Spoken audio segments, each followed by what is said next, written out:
रेखा स्पेशलमध्ये सर्वांचं स्वागत.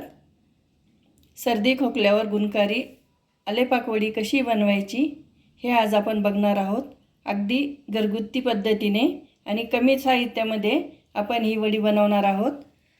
अगदी मस्त अशी आपली ही आलेपाकवडी तयार होते. चला तर आता आपण वडी कशी बनवायची हे बघूया.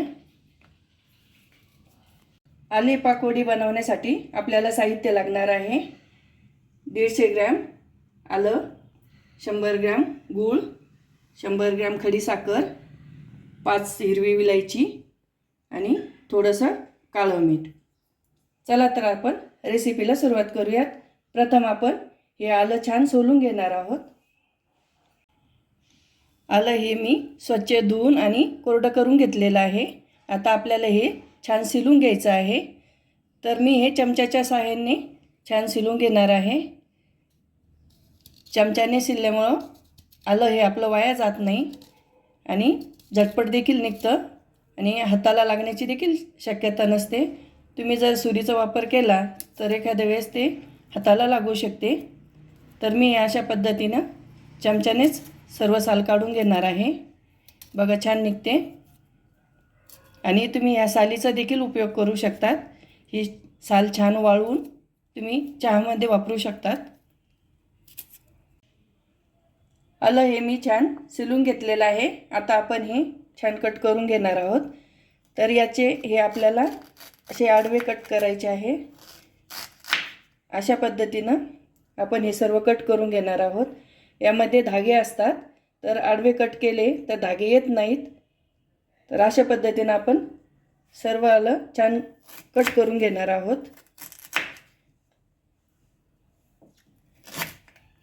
आलं अशा पद्धतीनं मी हे कट करून घेतलेलं आहे. अशा पद्धतीनं आपल्याला छोटे छोटे असे चकते करून घ्यायचे आहे. आता आपण हे मिक्सरमध्ये घालून घेऊया. आपल्याला अजिबात पाण्याचा वापर करायचा नाही आहे. अगदी बारीक आपल्याला याची पेस्ट बनवायची आहे. चला तर आता आपण हे छान मिक्सरवर फिरून घेऊया. आलं मी हे फिरून घेतलेलं आहे. चमच्याने आपण हे आतमध्ये सर्व व्यवस्थित मिक्स करून घेऊया. असं खालीवरती करून आपल्याला हे छान फिरून घ्यायचं आहे. पुन्हा आपण हे छान फिरून घेऊया. आल्याची पेस्ट ही तयार झालेली आहे. यामध्ये आता आपण गूळ घालून घेऊया आणि खडीसाखर थोडीशी आपल्याला ही खलबत्त्यामध्ये बारीक करून घ्यायची आहे आणि ती देखील आपल्याला यामध्ये घालून घ्यायची आहे. चला तर आता आपण हे सर्व फिरून घेऊया.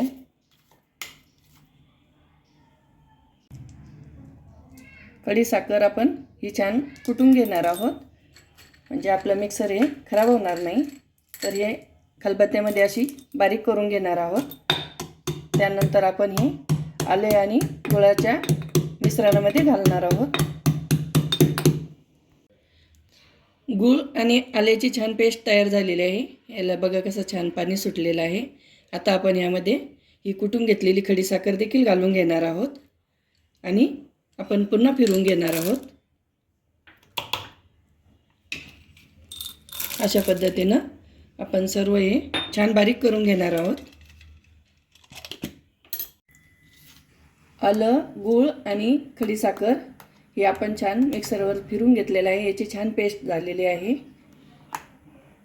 आता आपण इकडे कढई तापायला ठेवलेली आहे. यामध्ये 2 चमचे साजूक तूप घालणार आहोत.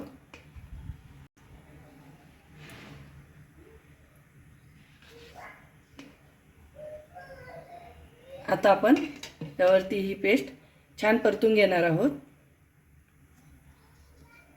चला आपण कढईमध्ये घालून घेऊया.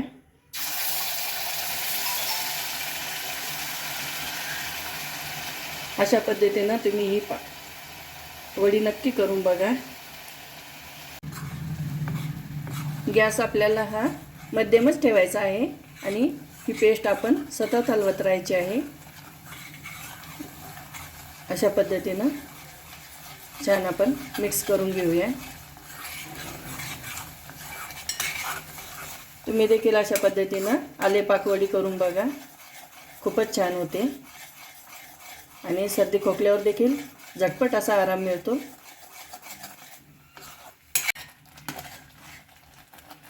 गूळ आणि खडीसाखर टाकल्यामुळे याचा पाक तयार होतो आणि हे आपल्या अंगावर उडू शकतं. तर आपण ही सावधगिरी बाळगून थोडंसं लांब उभं राहूनच अगदी सावधपणे आपण हे हलवायचं आहे. बघा छान बुडबुडे आलेले आहे. आपल्या आलेपाकच्या मिश्रणाचा कलर देखील बदललेला आहे. आणखी 3 ते 4 मिनिट आपण याला सतत हलवत राहणार आहोत. आपलं मिश्रण हे बऱ्यापैकी घट्ट झालेलं आहे. आता यामध्ये आपण हे काळं मीठ आणि विलायची घालून घेऊया. विलायची मी छान कुटून घेतलेली आहे. चला तर आपण हे दोन्हीही यामध्ये घालून घेऊया. छान मिक्स करून घेऊ. 2 ते 3 मिनिट आपल्याला आणखी लागेल. बघा अशा पद्धतीनं आपली हे आलेपाकचं मिश्रण तयार झालेलं आहे. कलर देखील छान आलेला आहे. ताटाला आपल्याला तुपाचा हात लावून घ्यायचा आहे, म्हणजे आपली वडी ही झटपट निघते आणि खाली ताटाला चिटकत नाही. तर अशा पद्धतीनं आपण सर्व बाजूने तूप लावून घेणार आहोत. आता आपण याची चाचणी बघणार आहोत. तर आपली हे आलेपाकचं मिश्रण तयार झालं का हे कसं ओळखायचं तरी मी तुम्हाला सांगते. वाटीमध्ये आपण थोडंसं पाणी घ्यायचं आहे आणि यामध्ये थोडंसं मिश्रण घालायचं आहे. अशा पद्धतीनं आपण हे थोडंसं मिश्रण घालून घेऊया आणि यामध्ये अशी छान गोळी बनली पाहिजे, म्हणजे आपलं आलेपाकचं हे मिश्रण छान तयार झालं असं समजावं. बघा छान अशी गोळी छान तयार झालेली आहे. चला तर आता आपण हे ताटामध्ये मिश्रण काढून घेऊया.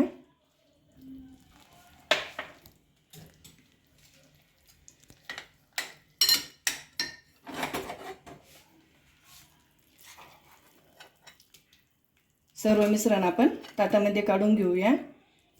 हे खूपच गरम असतं, त्यामुळे तुम्ही सावधगिरी बाळगा आणि चमच्याच्या सहाय्याने आपण हे छान पसरून घेणार आहोत. चमच्याच्या सहाय्यानं मी हे छान पसरून घेतलेलं आहे. हे थोडंसं थंड झालं की आपल्याला सुरीच्या सहाय्याने याच्या छान वड्या पाडून घ्यायच्या आहे आणि 2 तास ही वडी तशी सेट करायला ठेवायची आहे. अशा पद्धतीनं आपण हे छान पसरून घेतलेलं आहे. मिश्रण आपलं हे छान ताटामध्ये पसरून घेतलेलं आहे. थोडंसं हे थंड झालेलं आहे, अगदी कोमट असं आहे. तर चला आता आपण याच्या वड्या पाडून घेऊया. जास्त सुकल्यानंतर याच्या वड्या बनत नाही, तर आत्ताच आपण ह्या वड्या पाडून घेऊया. थोडंसं कोमटच आहे. बघा छान वड्या पडतील. अशा पद्धतीनं आपण सर्व वड्या पाडून घेणार आहोत आणि 2 तासासाठी आपण हे सर्व सेट करायला ठेवणार आहोत. अगदी छोट्या छोट्याच आपल्याला वड्या बनवायच्या आहे. अद्रक हे गरम असतं, त्यामुळं आपल्याला ह्या वड्या देखील छोट्याच बनवायच्या आहे, म्हणजे कमीत कमी वडी आपल्याला घ्यायची आहे. जास्त मोठ्या वड्या आपल्याला खायची नाही आहे.